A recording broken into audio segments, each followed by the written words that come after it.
Pagan Perspective. It is Tara, aka Lippy Witch, and I am subbing for Angel this week. This week we are talking about uneven yoking, and I will post the question down below. I will be answering in a more general term, not specific directly to the questioner, but just for anybody who can apply the answer to. So just a quick summary of what uneven yoking is, and by the way, when I hear yoking, I think Oregon Trail. Anybody else think that?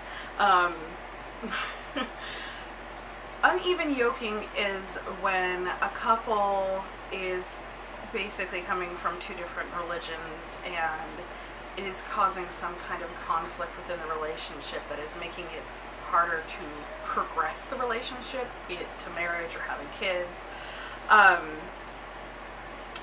For me, I feel you absolutely can have a relationship, a healthy relationship, and be of two separate belief systems.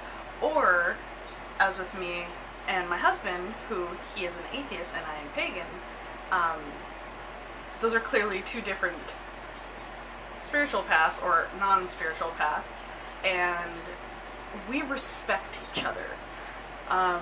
We may not agree, but we understood before getting so serious marriage was an option or having children that regardless what path we were on, and mind you, I became pagan during our marriage, that we respect each other's choices, as long as we weren't trying to force the other one to follow that path. Now, with my previous marriage, I was married to a Catholic, and at that point I was atheist. That was very much an uneven yoking. I would say my husband currently and I are yoked equally, but with that marriage, it was very much, we're going to raise our kids Catholic, you don't have a choice about it. And it should have been something discussed prior to marriage, and obviously was a very significant part of not sticking with the relationship. And luckily we did not have children, so we didn't have that conflict to deal with. My parents were both raised Catholic and ended up, one is pagan now and one is a naturalist. They allowed me and my sister not to be raised with religion, and I would say, my personal opinion, this is the best option because you can allow the child to discover what resonates with them on their own. As a parent, if my child would be interested in going to a Christian church, I would allow them to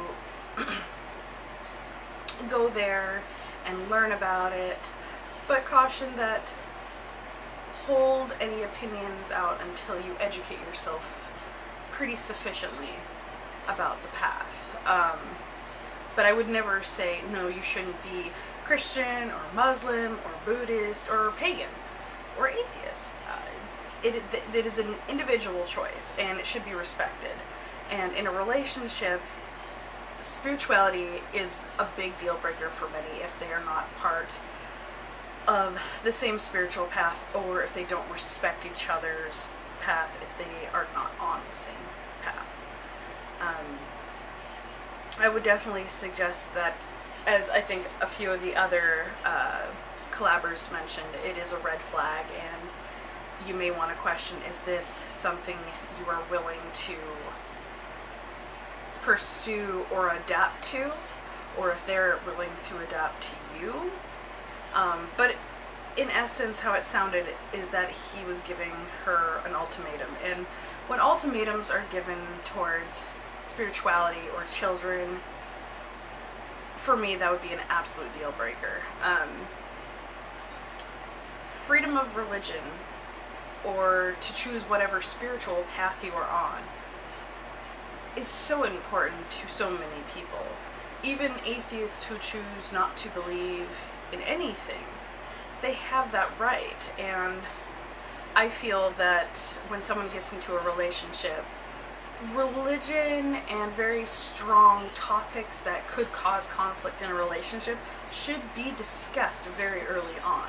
Maybe not like the first week, but I would say within the first 6 months at least. Because you need to find out if this person is actually going to be compatible. Respect is big, and if someone is trying to push their belief system on you, that's not being respectful of your spiritual path, or you're searching for your path if you're searching for a path, or your non-path. It's just, they're not respecting the boundaries of your own path, and that is very much uneven yoking. And I would say, if you cannot come to an agreement, an honest and full-heartedly agreeing to be separate, be on separate spiritual paths, but agree to maybe have a common goal for the children, to just let them go on their own and choose their own, that would be ideal, I would think.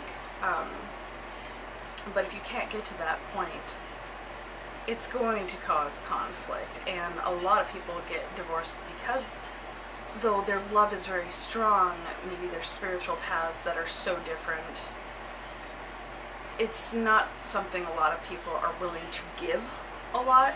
And those who do end up giving in that area, oftentimes it comes back later on in the relationship and becomes a huge issue, and can be part of a reason for someone wanting a divorce later on after you've had children. And this is something you want to get figured out before marriage, before kids,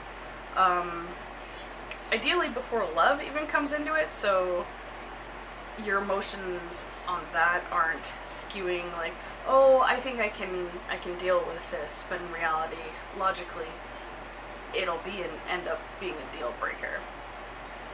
It's very hot, and I hope that makes sense to you guys, and I hope everybody's staying cool. And tomorrow's 4th of July, and I hope everybody has a very safe and cool 4th of July. And if you have any questions about this, go ahead and ask them in the comment section, and have a lovely evening. Bye.